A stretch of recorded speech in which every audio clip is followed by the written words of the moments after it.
So yan, magandang araw mga ka-update. Tayo ngayon ay update na naman sa napakagandang mga programa ng ating Pangulo Bongbong Marcos Jr. Welcome to Romis Update Channel!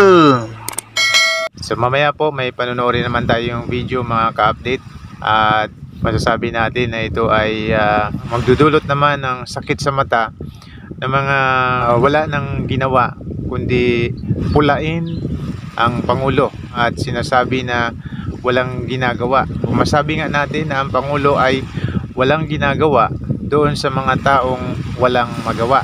Ayan kasi yung sinasabi nila, ang Pangulo daw ay walang ginagawa.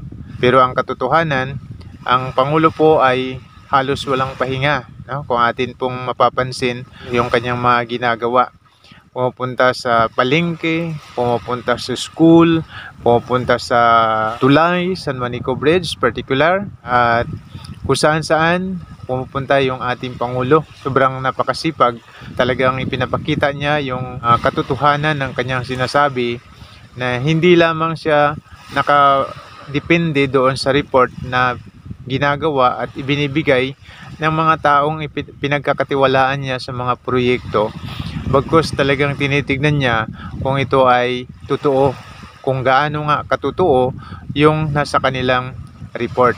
Panoorin na nga natin mga ka-update yung video na aking sinasabi.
I'm here today at NKTI to I'll have a look at the additional facilities, but also to start the new programs that we have instituted, wherein the coverage of PhilHealth for dialysis patients and for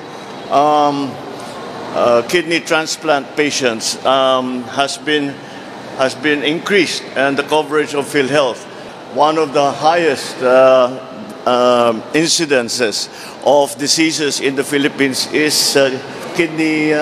chronic kidney disease. So this is why we have responded in this way. At sa unang pagkakataon, mapapatupad na ng PhilHealth ang benefit package para tugunan ng gastusin para sa kidney transplant patients. Kasama yung immunosuppressive na medication, drug prophylaxis, antibiotics at iba pa. Meron din suporta para sa ating mga donor dahil sila din ay nauoperahan, kaya kailangan din bantayan at tiyakin na sila ay nasa magandang kondisyon. Bukod pa ron, hindi lang sa PhilHealth, pinarami pa namin ang listahan ng gamot para dito sa ating mga pasyente na VAT-free, hindi na magbabayad ng buwis pagpasok upang maibaba natin ang presyo ng mga gamot. So yan nga mga ka-update, dyan sa video na yan, mayroong panibagong programa yung ating Pangulo patungkol sa PhilHealth, na kung saan nakaraan ay marami yung nangangamba dahil zero budget na daw yung PhilHealth, kawawa na daw yung mga may sakit kasi wala nang aasahan sa PhilHealth. Pero anong nangyayari ngayon? Pinapakita ng Pangulo na talagang ang PhilHealth ay sufficient sa kanilang budget, sufficient sa kanilang salapi, kayang tugunan lahat, no? Dahil nga ngayon mayroon namang PhilHealth package yung Pangulo, no? PhilHealth package po ito para sa post-kidney transplantation package sa operasyon, sa gamot, at hindi lamang po ito para sa pasyente, kundi maging doon po sa donor. Kaya yung magdodonate ng kidney para sa mga pasyente ay hindi rin po mangangamba sapagkat maging sila ay imomonitor na ng PhilHealth at sasagutin din yung kanilang mga pangangailangan. Sa mga mayroon pang comment dyan, sige, i-comment nyo lang kung ano naman yung inyong masasabi. Sa hindi nakagusto ng ating video na to, pasensya lang po, pero tayo po ay nasa katotohanan lamang. Doon naman sa nakagusto ng ating vlog na to, palike na lang po sa mismong video, pa-share na din po at pa-subscribe na rin po sa aming maliit na channel. So muli po, maraming salamat sa panonood at suporta. Glory to our Lord Jesus Christ and God bless po sa ating lahat.